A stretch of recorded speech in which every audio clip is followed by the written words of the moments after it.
semuanya. Terima kasih atas kesempatan yang diberikan kepada kelompok kami, yaitu kelompok 3, untuk mempresentasikan hasil diskusi kami tentang keterampilan menjelaskan. Nah, sebelum ada pepatah mengatakan, tak kenal maka tak sayang. Sebelumnya itu, perkenalkan, nama saya Aurelia Sandovani Mewa dengan NPM 33220048. Di sini saya bertindak sebagai moderator. Tak perlu basa-basi. Oke, kami akan menjelaskan tentang keterampilan menjelaskan. Nah, kalian pasti bingung, keterampilan menjelaskan itu seperti apa? Nah, keterampilan menjelaskan itu merupakan salah satu kompetensi pedagogik esensial yang harus dimiliki oleh setiap guru. Nah, kemampuan untuk mengkomunikasi ide, konsep, dan prosedur yang kompleks itu dan membuatnya menjadi sederhana dan mudah dipahami oleh siswa itu adalah fondasi dari proses pembelajaran yang sangat efektif. Yang berikut komponen utama keterampilan menjelaskan. Penguasaan keterampilan menjelaskan tidak hanya tergantung pada seberapa banyak pengetahuan yang dimiliki guru, tetapi juga pada bagaimana pengetahuan itu disampaikan melalui komponen-komponen struktural yang terencana.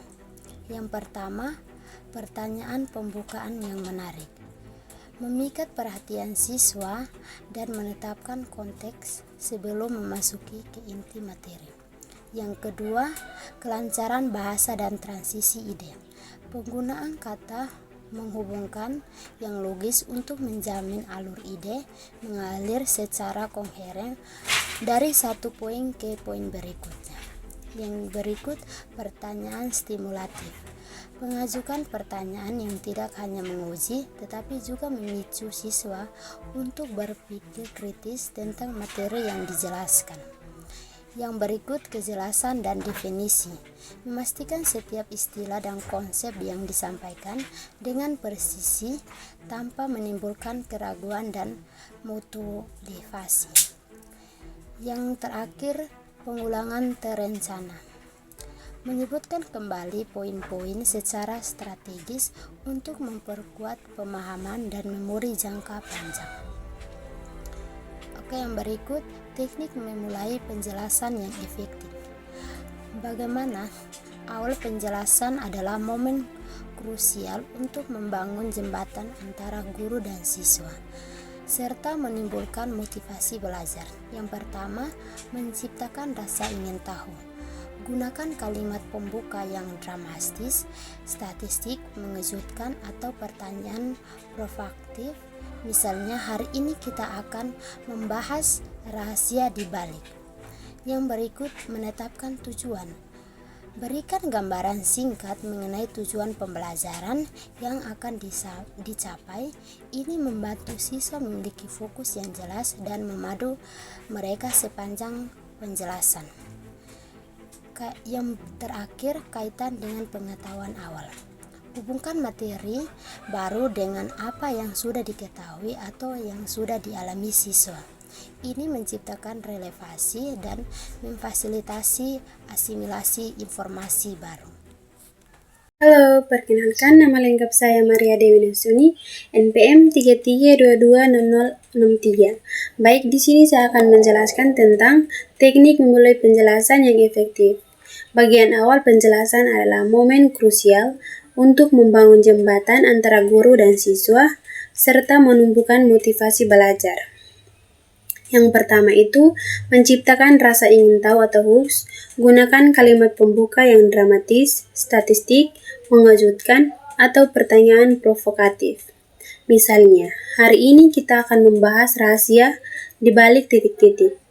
Yang kedua, kaitkan dengan pengetahuan awal. Gunakan materi baru dengan apa yang sudah diketahui atau dialami siswa.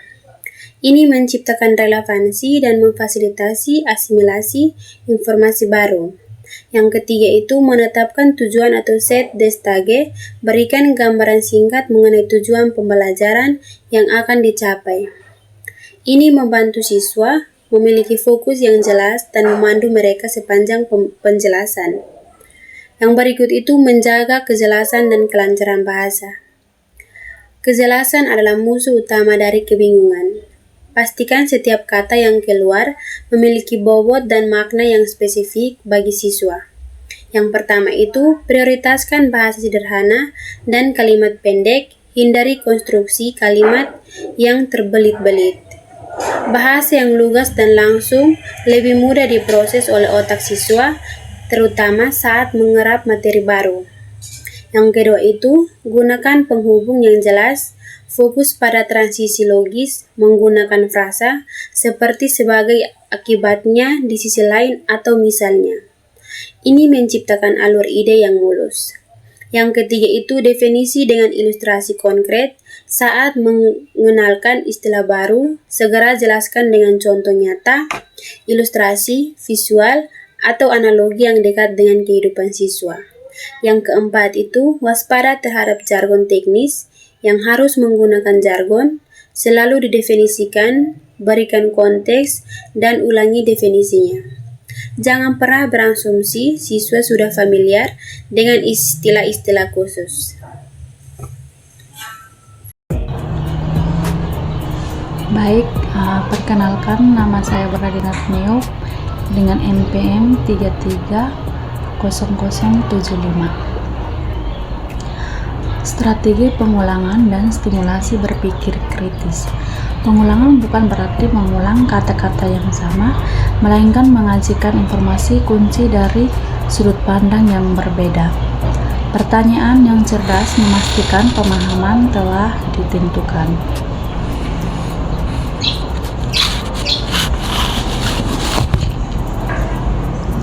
Yang pertama, pengulangan terancana. Ulangi poin-poin utama pada awal, tengah, dan akhir sesi pelajaran. Yang kedua, gunakan metode visual seperti ringkasan di papan tulis untuk mengulangi konsep kunci. Mintalah siswa merumuskan ulang konsep dengan bahasa mereka sendiri. Pengulangan harus bersifat variatif agar tidak menonton. Yang kedua, pertanyaan stimulasi. Ajukan pertanyaan terbuka untuk mendorong analisis dan sintesis. Contoh, mengapa teori X lebih unggul dari teori Y? Atau bagaimana skenario ini akan kembali jika? Gunakan teknik jeda atau what time. Setelah mengajukan pertanyaan, memberi kesempatan siswa untuk merenung. Yang berikut, pertanyaan bersifat sebagai alat diagnosis untuk mengecek sejauh mana ke dalam pembahasan siswa.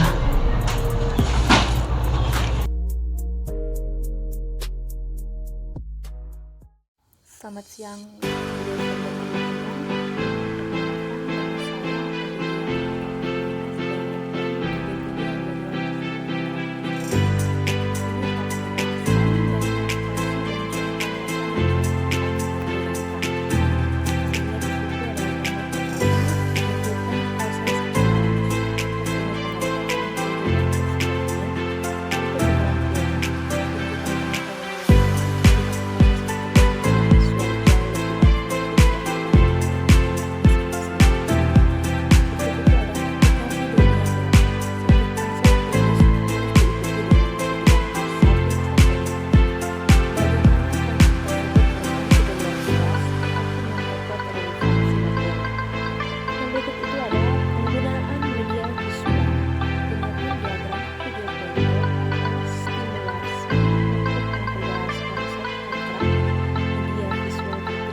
Baik, perkenalkan, nama saya Maria Sofina Bete dengan NPM 33220096.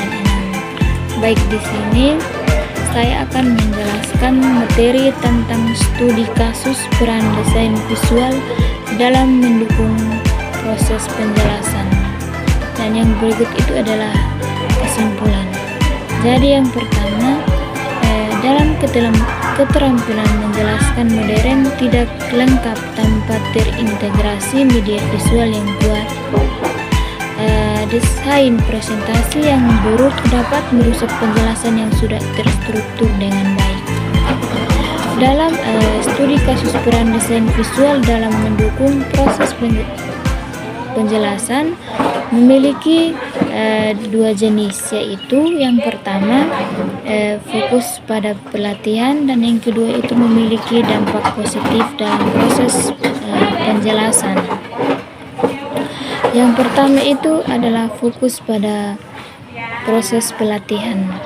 Memiliki tiga jenis juga, yaitu yang pertama prinsip minimalis dan visualisasi data. Yang kedua itu penggunaan gambar dan diagram yang relevan. Yang ketiga itu strategi pewarnaan tipografi untuk hierarki visual. Yang kedua itu adalah dampak positif dalam proses penjelasan. Yang pertama itu guru memiliki presentasi lebih dinamis dan mudah diikuti. Yang kedua itu beban kognitif siswa menurun karena informasi dikajikan secara visual. Yang ketiga itu peningkatan retensi materi karena memiliki visual lebih kuat. Baik, yang terakhir itu adalah kesimpulan dari keterampilan menjelaskan. Dapat disimpulkan bahwa keterampilan menjelaskan merupakan fondasi utama yang membedakan penyampaian informasi dengan transfer pengetahuan yang sesungguhnya. Proses ini harus dilakukan secara sadar, terencana, dan didukung oleh strategi yang tepat. Baik, yang berikut itu adalah dalam keterampilan menjelaskan juga memiliki beberapa tahap, yaitu yang pertama tahap mulai dengan mengikat, yang kedua itu terapan kejelasan, yang ketiga itu adalah perkuat dan repetisi, yang berikut itu adalah rancangan pemikiran, dan yang terakhir itu adalah asa terus menerus. Baik, sekian dan terima kasih. Terima kasih kepada teman-teman saya yang telah menjelaskan hasil diskusi kami. Inilah hasil presentasi dari kami kelompok 3. Sekian dan terima kasih. Sampai jumpa. Dadah.